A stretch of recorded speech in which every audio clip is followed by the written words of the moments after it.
And then I'm a big believer in affinity space and affinity work. And I think people of color need to get away from white people and have some community with each other. And I'll let that go and maybe see if anyone else wants to pick it up. So as you can see, this is viral. It's got over 1 million views. And the reason that a lot of people are interested in it is because Scott Adams got canceled for saying a similar thing. So Scott Adams, on a YouTube video, read a poll regarding the fact that a surprisingly high number of black people in the United States do not think that it's okay to be white. So Scott Adams says, well, if that's the case, like if there's so many people that are thinking this, then the solution would be for white people to move away. It's like, well, you don't want a neighbor who thinks that it's not okay to be yourself due to things outside of your control.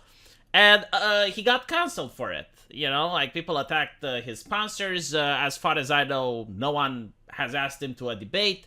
No one has denied that the poll he was reading was incorrect. No one tried to attack the logic.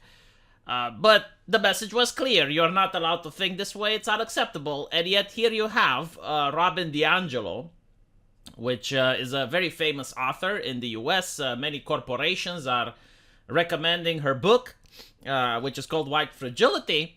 And she is literally saying the same thing. Now, this is not surprising to anyone who read her literary work.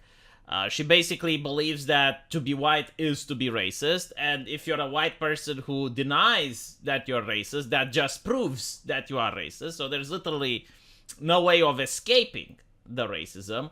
Not to mention, she then uses her own lived experiences and transcends them upon the entire white population. Like basically she says, well, this is how I was thinking when I was a kid about black people, and therefore, clearly, everyone else must be thinking like me.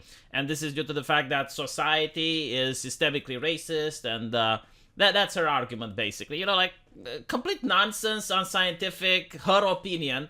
But her book was promoted, and as you can see, if you follow her book and you go to the logical arguments, which she is coming for, is actual segregation. And this is not something that only she believes in. There are many places in the United States, especially in university campuses, where segregation exists. Like they have what they like to call safe spaces, but more specifically, people of color only spaces, which is a return to segregation. But I guess the only people that are allowed to advocate for it are university professors and book writers. If you're Scott Adams, then it's not okay. Personally, I would like to know the standard. Like, it would be nice to know whether Robin DiAngelo is right or wrong. Like, do we judge her by promoting her, like encouraging what she is doing, or do we suppress? In the case of Scott Adams, the answer is suppression. I'm really curious, like, what constitutes the moral difference? Like, why is one person being promoted and another person suppressed? Take into account that Scott Adams was also a very progressive individual, as far as I know. Like, he was a Democrat supporter. It's not the matter of left-wing versus right-wing at play here. It must be something more deeper and more interesting. So this is what I would like to examine. But anyway, if you guys remember during the Capitol Hill Autonomous Zone, for those of you who have memory long enough, they also had a place that was only for people of color, right? It was a place of healing, I believe, and it was like an entire garden where only people of color could go.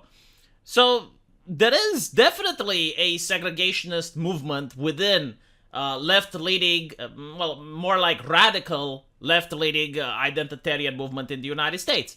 And these people not only do not get criticized, they get promoted, and what they say is taken at more like gospel, because some corporations, they promoted and they advocated for their employees to read Robin DiAngelo's book. It is very interesting, isn't it? Let me know what you guys think, and as usual, I will see you in the comment section.